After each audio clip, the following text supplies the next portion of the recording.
Hola, ¿qué tal? Bienvenidos a lo básico sobre parlantes. Bueno, y vamos a tener la clase 3.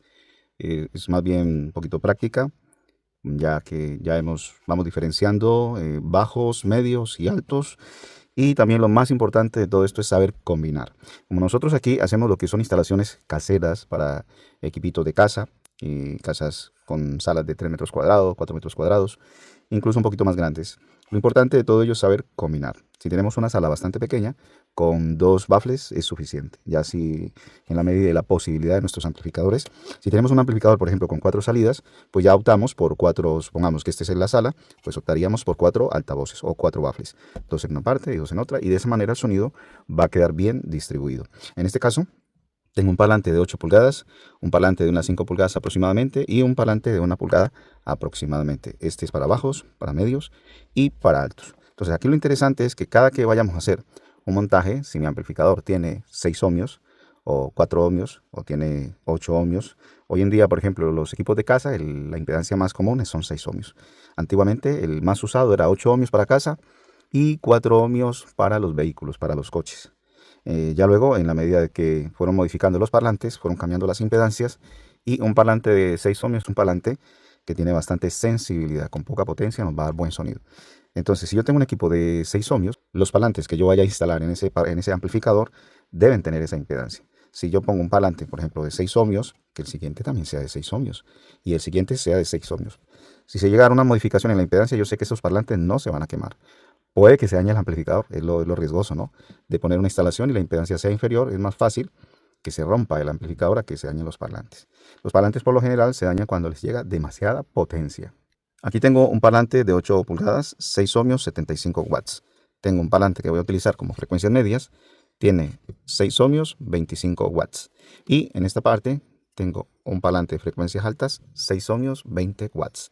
Entonces, muchas veces la gente piensa, yo lo pensé al principio de igual manera, que si yo pongo estos parlantes, todos tienen que ser de la misma potencia para que no se me vayan a quemar. Y luego indagando, investigando, lo que se logra aprender es que el parlante de bajo es el que va a recibir la mayor potencia. Por lo tanto, este tiene que tener mejor capacidad. Entonces, si yo tengo un equipo de 100 watts y este tiene 75, este 25 y este 20, a este parlante le va a llegar entre un 50 y 60% de esa potencia. A este otro le va a llegar un 30% aproximado de esa potencia, y a este le va a llegar un 10% aproximado de esos watts o de esa potencia, para que vayamos aprendiendo. Entonces, no es que a todos les va a entrar. Si tengo el equipo de 100 watts, a este le va a entrar 100, a este le van a entrar 100 y a este 100, que de lo contrario serían 300 watts de potencia. Y resulta que no, a este le pueden entrar 50, 60 watts, a este le pueden entrar 20, 30 watts y a este le pueden entrar 10 watts. Este, por ejemplo, si es un parlante de bajo, y al tener esta impedancia, su sensibilidad va a ser mucho mejor que la de un parlante de 8 ohmios. El parlante de 8 ohmios va a tener más resistencia, va a sonar un poquito menos si lo pongo en un equipo de 6 ohmios, pero si lo pongo en un parlante de 6 ohmios, en un equipo de 6 ohmios, va a trabajar sobrado. Si ya me bajo de esa impedancia, perdón, va a sonar más fuerte, pero al haber menos resistencia, puedo tener riesgo de que mi amplificador se dañe. ¿Qué sucede cuando los conecto en paralelo? Que es la clase siguiente que vamos a tener, de lo que son las conexiones en paralelo. Las conexiones en paralelo es cuando conectamos positivo con positivo con positivo, negativo con negativo con negativo. En este caso se daría una conexión en paralelo. Si yo pongo todos estos parlantes en paralelo, esa impedancia no me va a dar 6 ohmios, va a bajarse un montón. Luego lo hacemos la operación para que ustedes vean cómo se realiza. En este caso, nosotros, para que podamos tener la impedancia adecuada, tenemos que dividir las frecuencias. Tenemos que proteger el parlante también, por proteger nuestro equipo. ¿Cómo lo hacemos? Colocando lo que se conoce como filtro de cruce, divisores de frecuencia o crossovers, que se componen de condensadores, se componen de resistencias, termistores, bueno, fusibles, lámpara fusible. Es de la manera como vamos a proteger y a permitir que estos parlantes nos trabajen en la frecuencia adecuada. Al parlante le pondríamos, en el caso de este, si queremos una buena calidad sonora y que este parlante solamente nos genere frecuencias bajas, trabajaríamos un filtro de cruce paso bajo, que sería una bobina paso bajo. Y pues, si queremos que sea, por ejemplo, de primer orden, pues solamente sería la bobina. Pero si queremos que haya un mayor filtraje y que no se metan las frecuencias medias en este parlante, sino que solamente nos genere frecuencias bajas, pues ya colocaríamos un condensador o un capacitor, como se le conoce. Luego lo vamos a ir viendo poco a poco, para que de esa manera atenúe esas frecuencias que se quieran filtrar. Lo mismo, el parlante que tenemos aquí es un parlante que vamos a usar con frecuencias medias. Este es un parlante de 6 ohmios, al igual que este, 25 watts. A este parlante le van a entrar frecuencias que van desde los 200 Hz a 1200 Hz, que son oscilaciones que se pueden dar en un segundo. El bajo, pues como lo hemos visto en videos anteriores, las frecuencias bajas van de 20 Hz a 200 Hz. Casi, por ejemplo, los baffles que vienen de fábrica, que vienen para los equipos caseros, ellos no trabajan a una frecuencia inferior a 200 Hz, trabajan en frecuencias superiores. Entonces, pues uno no escucha un bajo tan puro, tan puro. De pronto en un home cinema o en estos equipos de sonido envolvente es diferente, porque cada parlante de ellos está preparado para trabajar en una frecuencia. Entonces, cuando golpean los bajos, que está el subwoofer, ahí se desarrolla ese sonido. No así en un equipo compacto que traiga los tres parlantes, que sea un baffle pasivo, por lo general le llega el sonido, y estos vienen de fábrica, que a este parlante va a trabajar con frecuencias a veces superiores a los 200 Hz. Ya si lo fabricamos nosotros, pues nos tocaría hacer un cálculo, y puede que si quisiéramos 100 Hz o un poquito menos, tendríamos que hacer una bobina paso bajo, pero sería costoso, sería demasiado grande. Y bueno, yo no sé cómo trabajaríamos ahí, tendríamos que hacer la prueba o el laboratorio para de esa manera poder sacar unas frecuencias bastante inferiores. Hemos hecho pruebas con otros parlantes y también tener en cuenta que hay parlantes que vienen preparados para frecuencias bajas. Hay otros que nos generan un poquito más de frecuencias medias y otros bajo y medio a la vez, o sea, hay una mezcla.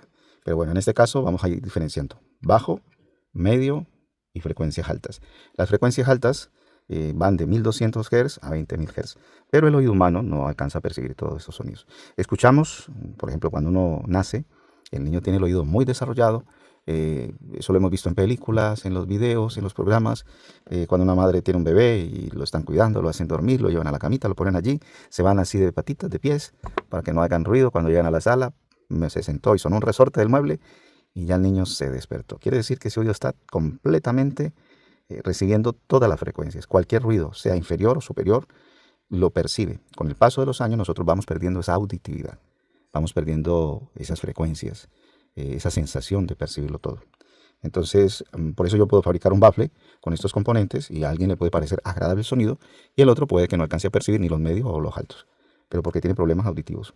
Entonces, a veces complacer los oídos de todas las personas es muy difícil. Podemos sacar el baffle perfecto con los mejores componentes, con buenos bajos, buenos medios, buenos tweeters, podemos hacer un filtro de cruce fenomenal, pero si la persona tiene problemas de auditividad, o el lugar, o el sitio, lo que sea, no nos va a desarrollar el sonido que queramos que la persona lo escuche. No es lo mismo escuchar yo aquí, en esta cabina, cuando hago un montaje, que incluso los monto sin la caja, sin el baffle, sin la cabina, y aquí donde yo estoy, que es un estudio pequeño, se escucha bien, pero una cosa es ponerlo en un salón, en una sala, es completamente distinto, diferente, y eso también tenemos que ir aprendiendo lo que es la acústica, ir aprendiendo un poquito de acústica, tratamiento acústico, cómo está la sala, cómo está distribuida, cuántos muebles tiene, qué puede interferir en el sonido, dónde se va a sentar la persona que va a escuchar la música o la televisión o el programa, para que de esa manera podamos dirigir el sonido hacia esa persona y capte lo mejor. No se trata de hacer un montaje y vender, que era lo que hacíamos antiguamente, no, ahora ya hacer un altavoz es más una asesoría ya más personal. ¿Para qué? Para que ese cliente se sienta a gusto y ese cliente pueda atraer más clientes.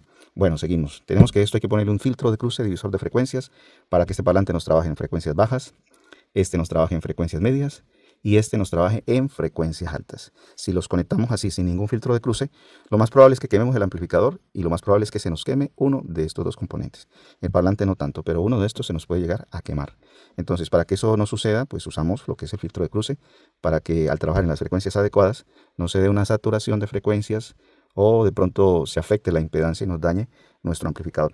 Esto lo vamos a ver porque a veces la gente cuando no sabe, yo lo viví, yo lo experimenté, uno dice, no, pero es que si los pongo en paralelo la impedancia se baja y se me quema el equipo.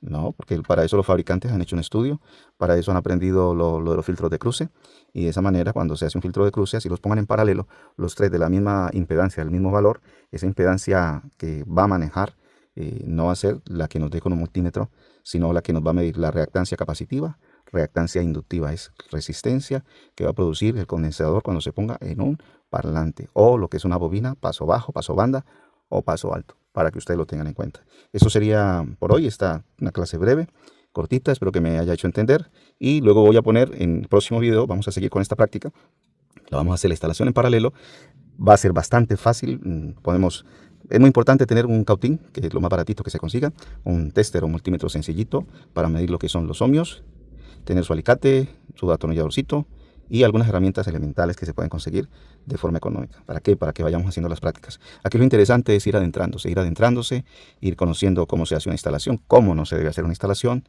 cuál es el efecto de esa instalación, cómo se va a generar el sonido, si lo conecto de esta manera, cuánto me dará. Por ejemplo, en el caso de los parlantes o de los altavoces que traen tres parlantes, hemos visto que en paralelo se puede poner positivo con positivo con positivo. Pero en algunos hemos visto que el bajo va al positivo del medio, pero este positivo del medio va en paralelo al negativo del tweeter. ¿Por qué lo hacen ellos? Dice que para que las fases se encuentren, que no se dé un desfase. Pero bueno, eso ya es algo muy milimétrico, ya muy a la medida. Eso tiene que tener un oído supersónico para uno poder ver esa diferenciación de sonido. Pero bueno, si ellos lo hacen así y si estamos basándonos en los estudios que hacen los ingenieros, pues apoyémonos en ello y no investiguemos tanto. Recuerden que aquí es lo básico sobre parlantes. Chao, un abrazo para todos.